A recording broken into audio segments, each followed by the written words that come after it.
मेरा बाबै कति धेरै मान्छे यस्तो गाईगुईमा कसरी बस्छ सेमाइले?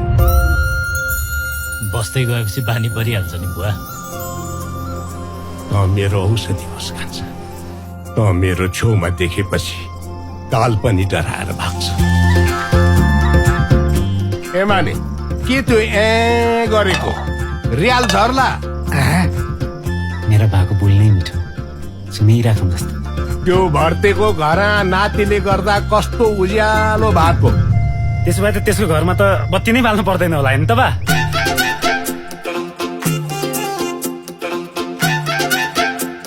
संसारकै भाग्यमानी बाबु होस्।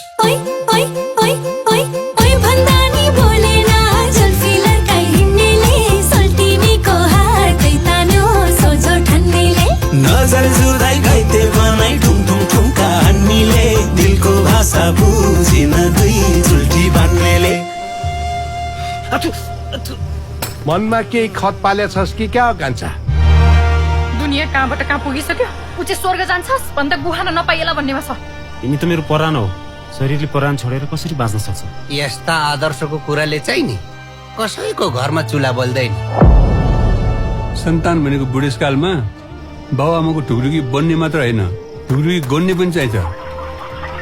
तेरो बाउको परान सासले होइन, तेरो सासले चलिरहेको हो। म चाहिँ छोरे होइन, के माइलो भएर जन्मिनु मेरो गल्ती हो?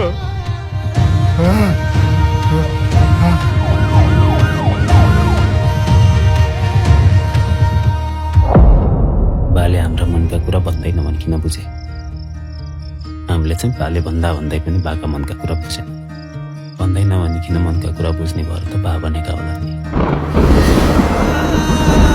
पहिला पहिला बामा मरेपछि छोरा छोरी टुरा हुन्थे, अहिले छोरा छोरी बढेपछि बामा टुराउँदा रहेछ।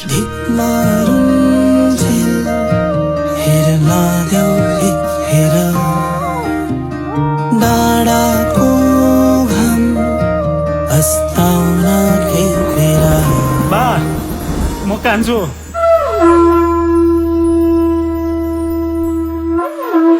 हाउ आर यु दाजु भाउजू? बढ्दै रोमान्टिक हुनुभयो, घरमा मौका मिल्दैन क्या हो?